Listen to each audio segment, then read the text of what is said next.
Hello મિત્રો, જય શ્રી કૃષ્ણ. આપ સૌનું સ્વાગત કરું છું મારા ચેનલની અંદર. આશા છે તમે બધા મજામાં હશો. આજે તમારા લોકો માટે એક સૌથી સારી ગુડ ન્યૂઝ લઈને આવ્યો છું કે જેની અંદર હું તમને કહું કે જ્યાં આગળ કેનેડા તરફથી ફરી એક વખત એક નવો પ્રોગ્રામ લોન્ચ થવા જઈ રહ્યો છે, જે પાયલોટ પ્રોગ્રામ જ છે આ બી. અને આ પ્રોગ્રામની અંડરમાં જો તમે બી એપ્લિકેશન કરશો તો તમને બી પીઆર માટેના ચાન્સીસ તમારા જે છે એ બહુ જ વધી જશે.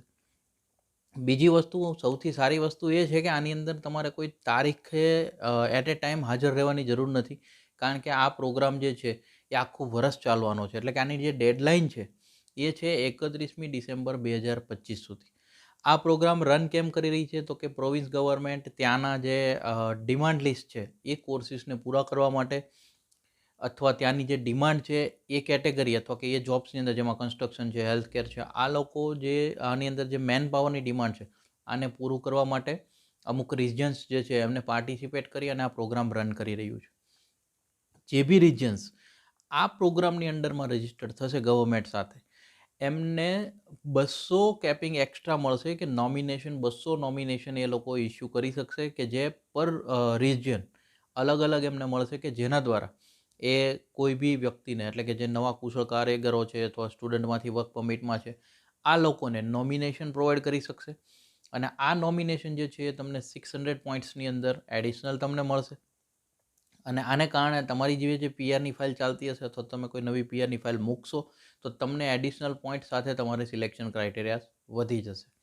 આ પ્રોવિન્સની જો હું તમને વાત કરું તો આ રેડી પ્રોગ્રામની અંદરમાં ઓન્ટારિયો ગવર્મેન્ટ તરફથી આ ડિક્લેરેશન કરવામાં આવ્યું છે, ઓન્ટારિયો નોમિનેશન પ્રોગ્રામ.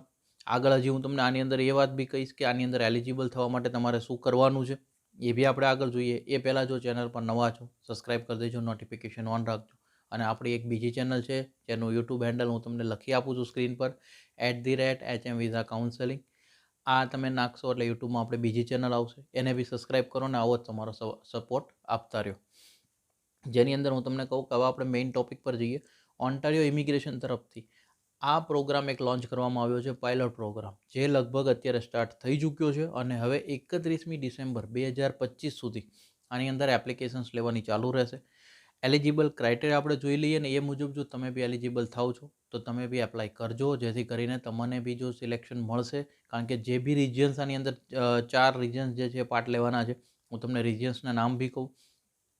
એ રિજિયન્સ જે છે એમને 200 એડિશનલ ઇન્વિટેશન્સ મળશે નોમિનેશન્સ કરવા માટેની, કેપિંગ મળવાની છે.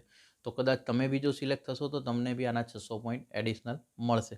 પહેલાં હું તમને સિટીઝ રિજિયન્સ કહું કે કયા કયા રિજિયન્સ જે છે કે જે આની અંદર ઇન્વોલ્વ થવાના છે.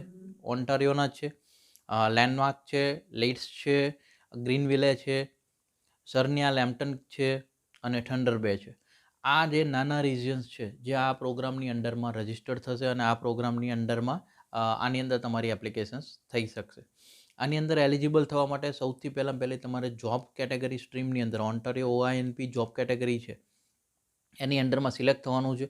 આ પ્રોગ્રામનું જો હું તમને નામ કહું તો રેડી પાયલોટ પ્રોગ્રામ તરીકે બી આને ઓળખવામાં આવે છે, જેની અંદર REDI રેડી લખવાનું છે, REDY નહીં, READAY નહીં,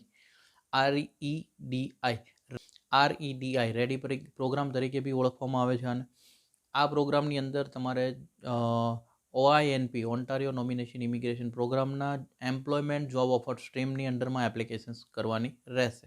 હવે આની આપણે એલિજિબિલિટી ક્રાઇટેરિયા જોઈ લઈએ. જો એલિજિબિલિટી ક્રાઇટેરિયાઝની હું તમને વાત કરું તો સૌથી પહેલું તો તમારે જે રિક્વાયર્ડ જોબ ઓફર છે એ આ 4 રિજિયન્સમાંથી ઓન્ટારિયોના તમારે એમ્પ્લોયર પાસેથી આનો જોબ ઓફર મેળવવાનો છે. અને આની સાથે જ તમારે intent two reside in Ontario, એટલે તમારું જે લિવિંગ છે ઓન્ટારિયોની અંદર 6 મહિના વર્ષનું મિનિમમ તમારે બતાવવાનું રહેશે કે તમે ત્યાં રહેવા માટે રેડી છો. તમારે બી લાઇસન્સ એન્ડ ઓથોરાઇઝ, એટલે કે તમારે લાઇસન્સ હોલ્ડર બી થવું પડશે જો તમે આ કેટેગરીઝમાં આવતા હો તો. હવે તો કે આપણે આના ફોરેન વર્કર સ્ટ્રીમ્સની અંડરમાં જે એમ્પ્લોયમેન્ટ જોબ ઓફર છે એનું જે આપણે પહેલાં સ્ટ્રીમ જાણીએ કે employment job offer foreign workers. આ સ્ટ્રીમની અંદરમાં જોબ રિક્વાયરમેન્ટ તમારી જોઈ લો. જો ફૂલ ટાઈમ અને પરમેનન્ટ જોબ હોય તમારી, ટિયર O1, 2, 3 ઓક્યુપેશનવાળાની અંદર એલિજિબલ થશે. ફૂલ વેજીસ અથવા ઇક્વિવેલન્ટ ટુ ઓન્ટારિયોનો જે મિનિમમ વેજીસ લેવલ છે એટલી તમારી જોબ ઓફર હોવી જોઈએ. જો આ બધા ક્રાઇટેરિયાની અંદર તમે મેચ થાવ છો તો તમારી કેન્ડિડેટની મેઇન રિક્વાયરમેન્ટ છે કે જે રિક્વાયર્ડ એક્સપિરિયન્સ છે એ તમારી પાસે હોવો જોઈએ. હવે તો કે આની અંદર જો કોઈ એવી જોબ છે કે જેમાં લાઇસન્સ રિક્વાયર્ડ છે તો કેન્ડિડેટ્સ પાસે એ પ્રેક્ટિસ કરવા માટેનું લાઇસન્સ કેટેગરીની અંદરમાં આવતું હોય તો લાઇસન્સ જોશે. અને જો લાઇસન્સ કેટેગરી અંડરની જોબ ના હોય તો તમારે 2 વર્ષનો એક્સપિરિયન્સ એની અંદર શો કરવો પડશે. ત્યારબાદ હું તમને કહું કે જે employment job offer international student stream જે છે, જો આની વાત કરીએ તો આની અંદર આની રિક્વાયરમેન્ટ છે ફૂલ ટાઈમ અથવા પરમેનન્ટ જોબ ઓફર. કેટેગરી જોજો, tier category 0, 1, 2, 3 occupations, minimum veggies level અથવા એના કરતાં વધારેના વેજીસ લેવલ લખેલા હોવા જોઈએ. અને આની જો રિક્વાયરમેન્ટની વાત કરીએ તો કોલેજ, યુનિવર્સિટી એજ્યુકેશન્સ તમારું ઓન્ટારિયોનું અને ક્વોલિફાય થયા બાદના 2 વર્ષની અંદર આની અંદર એપ્લિકેશન કરી દીધેલી હોવી જોઈએ. જો તમે આ કેટેગરીઝને મેચ કરતા હો તો આ એક બહુ સારો પ્રોગ્રામ છે. અને સારી વસ્તુ એ છે કે ઓન્ટારિયો પ્રોવિન્સનું નોમિનેશન મળી રહ્યું છે કે જ્યાં આગળ જો કદાચ 600 પોઈન્ટ્સ તમને મળે છે તો તમારા માટે બહુ સારી વાત કહેવાય. બને એટલી સરળ ભાષામાં તમને માહિતી આપવાની કોશિશ કરી છે. જો માહિતી સારી લાગી છે એક લાઇક કરી દેજો. તમારો કોઈ ઓપિનિયન યા કંઈ કહેવા માગો છો તો જરૂરથી કોમેન્ટ કરજો અને મેક્સિમમ લોકો સુધી સ્પ્રેડ કરવાનું ના ભૂલતા.